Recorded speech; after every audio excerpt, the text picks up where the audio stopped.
bertanya, Suami menjawab, menuju keluarga sakinah mawaddah warahmah dan maslahah. Saya Mama Sofi. Saya Baba Said.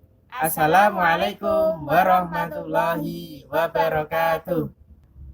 Sahabat pemirsa dimanapun Anda berada yang berbahagia, pada program Istri Bertanya dan Suami Menjawab di episode ke-8 kami akan membahas tentang 4 pendidikan anak menurut Luqman Al-Hakim di dalam Al-Quran.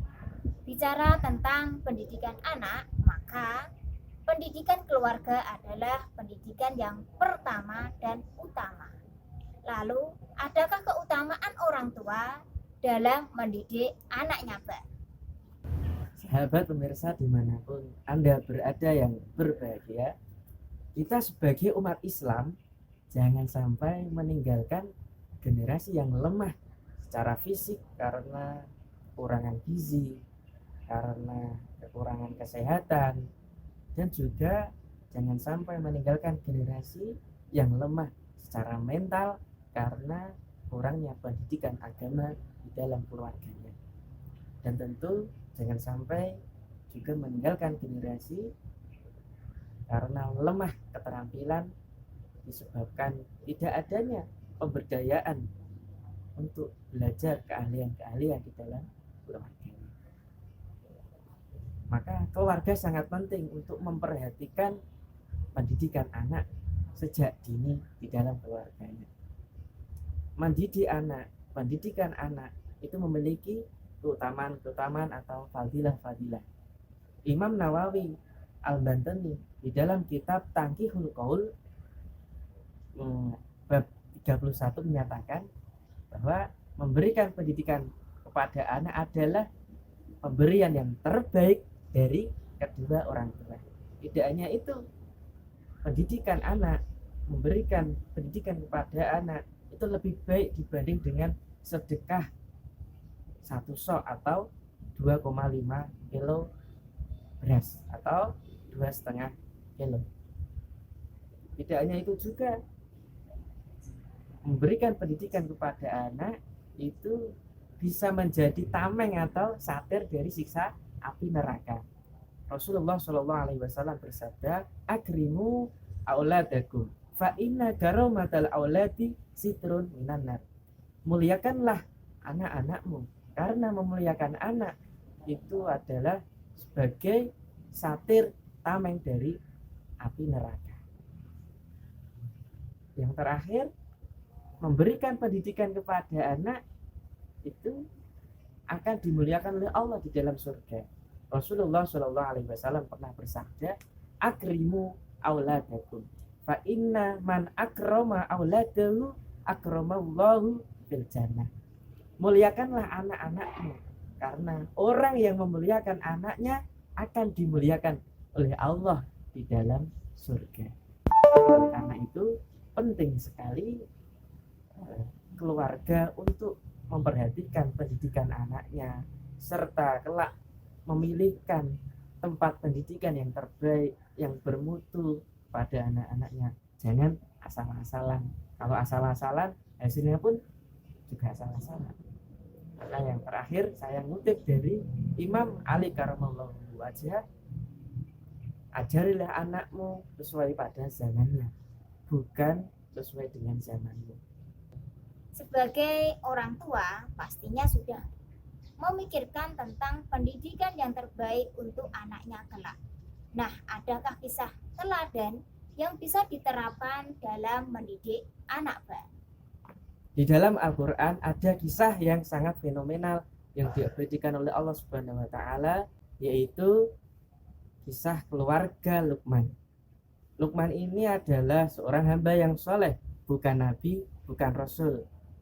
Beliau diberi keistimewaan berupa hikmah atau kebijaksanaan, wabil khusus dalam mendidik anaknya.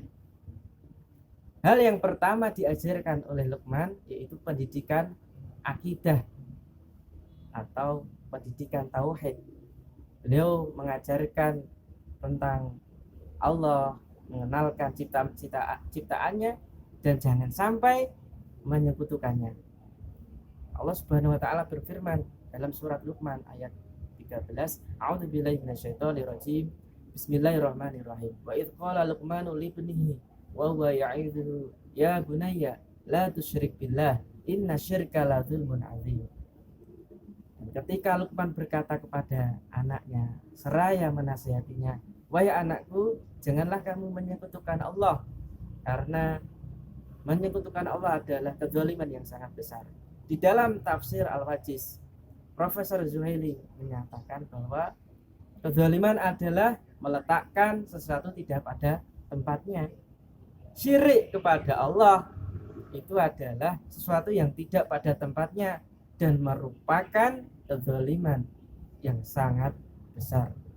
Maka hal yang pertama diajarkan kepada putra-putri yaitu tauhid. Yang kedua, pendidikan akhlak. Luqman di dalam surat Al-Luqman memberikan pengajaran akhlak kepada putranya. Yang pertama, bersyukur kepada Allah Subhanahu wa ta'ala. Yang kedua, berbakti kepada kedua orang tua.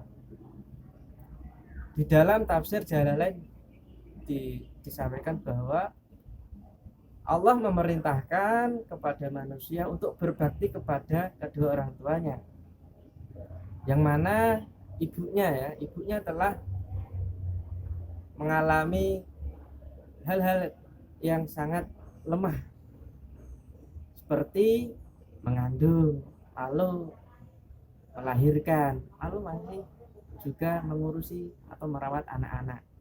Jadi perjuangan seorang ibu sangat keras, sangat di dalam mendidik putra-putrinya.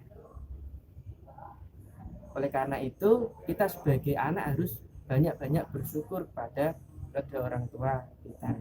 Yang pertama adalah syukur kepada Allah, yang kedua syukur kepada kedua orang tua. Di sisi lain, Luqman Al-Hakim juga memberikan teladan, yaitu jangan sampai kita hidup di dunia ini dengan kehidupan yang penuh dengan kecongkaan atau kesombongan, karena yang sombong itu hanya milik Allah Subhanahu wa ta'ala.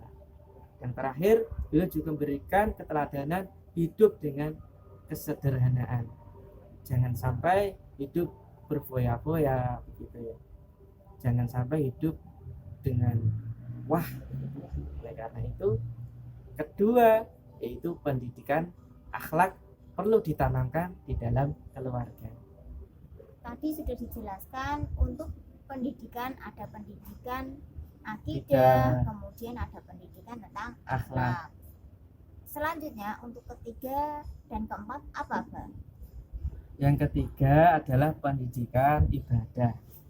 Allah Subhanahu wa ta'ala berfirman di dalam surat Luqman ayat 17, A'udzubillahi minasyaitonirrajim. Bismillahirrahmanirrahim.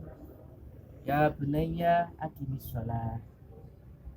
Wahai anakku, dirikanlah sholat. Di dalam tafsir Al-Marawi, Luqman memerintahkan anaknya untuk mendirikan sholat, karena sholat adalah bentuk keridhaan hamba kepada Allah Subhanahu wa ta'ala. Sholat adalah bentuk ketawaduan, ketundukan hamba kepada Tuhan. Dan hikmah sholat itu juga dapat mencegah seseorang untuk melakukan kebatilan, keburukan, dan juga dapat meraih kebaikan-kebaikan. Jadi sholat itu penting sekali untuk diajarkan kepada putra-putrinya. Yang keempat adalah lanjutan dari surat Luqman ayat ke-17 tadi. Wa'mur bil ma'rufi wanha 'anil munkari wasbir 'ala ma asabak inna dzalika min azmil umur. Yaitu pendidikan dakwah. Jadi anak menurut Luqman Al-Hakim harus diberi materi dakwah, yaitu mencegah dari yang buruk dan memerintahkan pada yang baik. Di dalam tafsir Al-Misbah, jadi memerintahkan kepada orang lain semampu kita, dan kalau dia mau jangan memaksa. Yang kedua, mencegah dari mereka untuk tidak melakukan perbuatan-perbuatan yang tercela. Pasti di dalam dakwah nanti ada tantangan-tantangannya, ada rintangannya yang harus dia hadapi. Oleh karena itu harus sabar dalam menghadapinya. Maka sholat, kemudian berbuat, memerintahkan yang baik dan mencegah yang buruk, sabar, itu adalah hal yang terbaik dan akan mendapat pahala yang sangat banyak di sisi Allah Subhanahu wa Ta'ala. Jadi ada 4 pendidikan ya Ma tadi, akidah, pendidikan akhlak, ibadah, dan yang terakhir adalah berdakwah. Jadi anak harus digembleng, diberi pendidikan 4 tadi seperti keluarga Luqman Al-Hakim. Maka dapat disimpulkan ya Ma, dalam keluarga harus ada pemateri atau guru, yaitu orang tuanya, murid, kemudian anak-anaknya, materinya yaitu pendidikan tadi, akidah yang sebagainya tadi. Kemudian ada tujuan, yaitu untuk menjadi hamba yang beriman, bertakwa, beramal soleh, dan menjadi hamba yang mulia. Kemudian dengan metode apa Ma? Ceramah, metode menasehati, bahkan metode analogi atau perumpamaan. Mudah-mudahan kita semua bisa meniru keluarga dari Luqman Al-Hakim dan bisa mempraktekannya dalam kehidupan sehari-hari sehingga menjadi keluarga yang diridhoi oleh Allah Subhanahu wa Ta'ala. Amin ya rabbal alamin. Sahabat pemirsa dimanapun Anda berada yang berbahagia, terima kasih telah menyaksikan program Istri Bertanya dan Suami Menjawab di episode ke-8. Semoga bermanfaat dan saling berperan bersama keluarga. Wassalamualaikum warahmatullahi wabarakatuh.